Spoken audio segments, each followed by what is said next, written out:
The conference room fell silent. Every executive stopped talking. Every assistant stopped typing. Because nobody expected what had just happened. Least of all CEO Samantha Reeves. She stared across the room at the single father she had just insulted. And suddenly wished she hadn't. It had started 3 hours earlier. Daniel Carter arrived at Reeves Security Solutions carrying a worn leather briefcase. He wasn't dressed like a corporate consultant. No expensive watch. No luxury suit. No entourage. Just a plain jacket and tired eyes. The receptionist looked skeptical. "Can I help you?" Daniel smiled politely. "I have a meeting with Ms. Reeves." The receptionist checked the schedule. Then frowned. "You're the consultant?" Daniel nodded. She looked surprised. Very surprised. Daniel was used to that. For the last 8 years, he'd raised his daughter Emma alone. His priorities had changed. Designer suits and status symbols no longer mattered much. Getting Emma to school on time mattered. Helping with homework mattered. Being present mattered. Everything else came second. Eventually, Samantha Reeves entered the room. At 39, she had built one of the fastest-growing private security firms in the country. Her reputation was legendary. Smart. Fearless. Demanding. And occasionally arrogant. Especially when she believed someone didn't belong in her world. She glanced at Daniel. Then at his briefcase. Then back at him. "You're the security consultant?" Daniel stood. "That's right." Samantha raised an eyebrow. "You don't look like one." Daniel chuckled. "I get that a lot." The meeting began. At first, everything seemed normal. Daniel reviewed the company's risk assessments. Security procedures. Training programs. Several executives listened carefully. Others seemed impressed. But Samantha looked increasingly unconvinced. Finally she interrupted. "I have a question." Daniel nodded. "Sure." Samantha leaned back in her chair. "How much real-world experience do you actually have?" The room became uncomfortable. Daniel remained calm. "What do you mean?" Samantha shrugged. "You seem knowledgeable." A pause. "But knowledge and experience aren't the same thing." Several executives exchanged glances. The comment wasn't entirely unfair. But the tone was. Daniel simply smiled. Fair point. The answer somehow irritated Samantha even more. Because he refused to become defensive. An hour later, the meeting ended. Most of the executives thanked Daniel. Samantha did not. Instead, she walked toward the training area where her personal security team was conducting drills. Daniel happened to follow. The bodyguard standing beside Samantha was enormous. 6'5". Over 250 pounds. Former military. Former competitive fighter. His name was Marcus Kane. Most people found him intimidating. Daniel merely nodded politely. Then prepared to leave. Unfortunately, Samantha wasn't finished. With several employees watching, she smirked.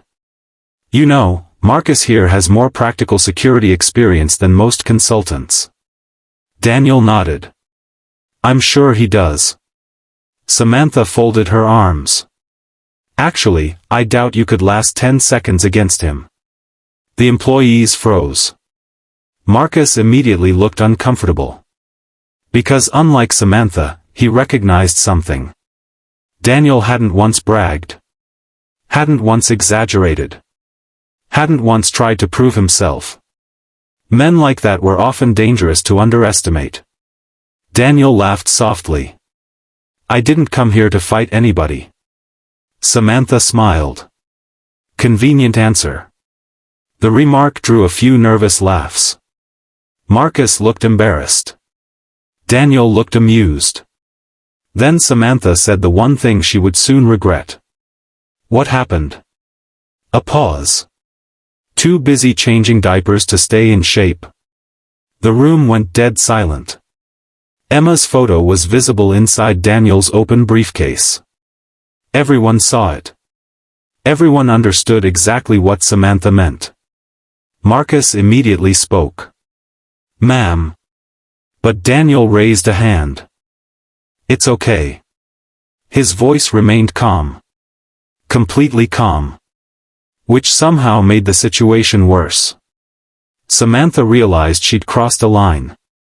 But pride prevented her from backing down. Then Marcus surprised everyone.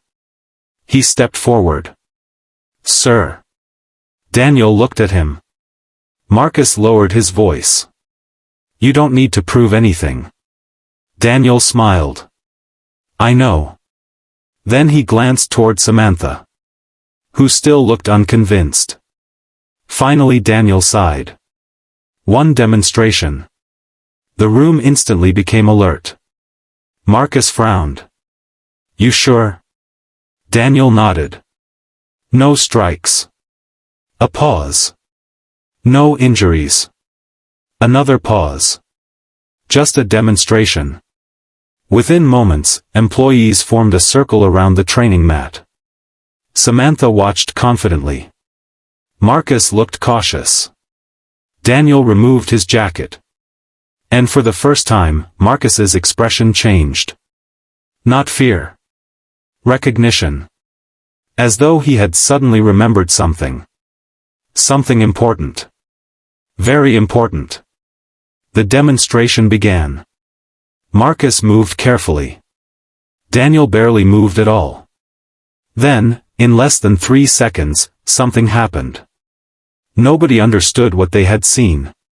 One moment Marcus was standing. The next moment he was flat on his back. Staring at the ceiling. Completely controlled. Completely pinned. Without Daniel throwing a single punch. The room erupted. Employees gasped. Several executives actually stood up. Samantha's jaw dropped. Marcus wasn't embarrassed. He looked shocked. Because he finally knew exactly who Daniel Carter was. And if he was right. The single dad standing on the training mat wasn't merely a consultant. He was a man whose name had once been whispered throughout elite military training circles. A man who had vanished years ago. And Samantha had just mocked him in front of an entire company. The training room was silent. Nobody moved. Nobody spoke. Marcus Kane remained flat on his back. Not because he was hurt. Because he was stunned. The giant bodyguard stared up at Daniel Carter. Then slowly started laughing. A deep, genuine laugh. The kind that comes when you're surprised by something impossible. Daniel immediately released the hold and offered a hand. Marcus accepted it. The moment he stood, he looked directly at Daniel. "You really are him." The employees exchanged confused glances.